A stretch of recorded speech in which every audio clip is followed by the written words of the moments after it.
It is a must-have item in any serious survival kit, and yet I can't remember the last time I've seen it mentioned. Guys, welcome to the channel of Modern Survivalist. As I always say, if you want to learn more, objectively, seriously, without fear and paranoia, about preparedness and survival, you have the channel with a ton of information, and I always recommend my books.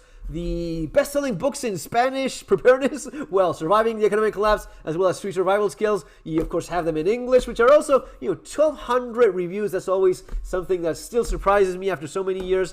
But thank you so much for the support. And if you have my books already and you want to leave a review, that's always much appreciated. But here we're talking about the common sense aspect of preparedness. Here we have Miguel Asal, expert in first aid. Actually, he looks a heck of a lot like Lionel Scaloni, the manager of the Argentina national team, champion of the world, twice champion of America. Dude, what are you doing there? Well, apparently he's not the same. He just looks exactly like him. That's so impressive. Even look at the hands. This is wild.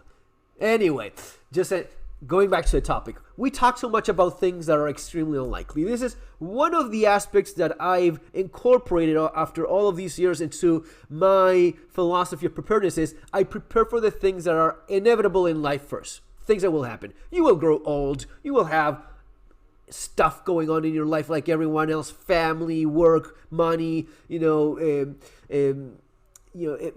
people that go through divorces, right? And they never even thought about that. Well, maybe a prenup was a good idea. People that just don't pay as much attention to their family, to their kids, what's going on in their schools, what they're being taught, what they're being indoctrinated. All of these things, looking after your own health, your own physical condition. Do you work out? Do you eat healthy? All of these things are far more important than obsessing over what caliber or what steel your survival knife should be, right? In this case specifically, what you're looking at is aspirin. Good old, common as it comes, aspirin. Because aspirin is actually something that reduces mortality by 25% if taken during the first 4 hours of having a heart attack. And in fact, the sooner you take it, the more benefit it does, because you're looking at a little clot in your system, and aspirin has very beneficial effects in dissolving or helping out in making blood more fluid so as to not have the problems. It's not just about mortality, which is something that, you can look it up there easily enough, but also reading about this, it not only does that, it also reduces the impact, how serious the effects and the limitations and whatever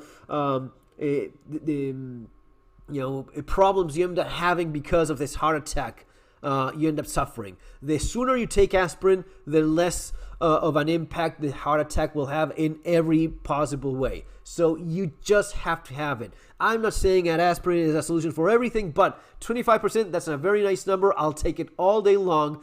And you know the symptoms. You feel like an elephant is stepping on your chest. You feel the pain radiating to your left arm, your neck, and whatnot. I would take it. So makes perfect sense to have this in your first aid kit. Hell, I would even include it in your EDC.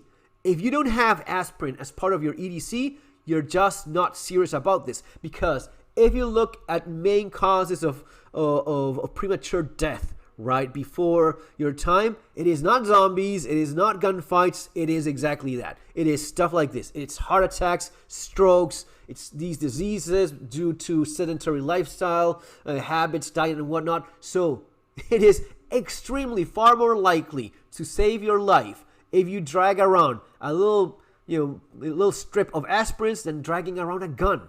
And if you say that to someone, the gun makes perfect sense. The aspirin? No, why would I? Well, because it is statistically 1,000 times more likely to save your life. No joke, not kidding. It is simply pure math and probability applied to the irrational decisions that you make in terms of choosing what you think will affect your life, which we do this all the time. It's human nature. We focus on the things that we find more fascinating instead of making an objective analysis of the things that should be seriously considered. The aspirin you want to get would be the 250 milligram, 300 milligram aspirin, the chewable one, the one that is easiest to get into your system as fast as possible, not the covered one. No, the one that you can easily chew, the simple aspirin, well, that's the one you want to have in case of a heart attack.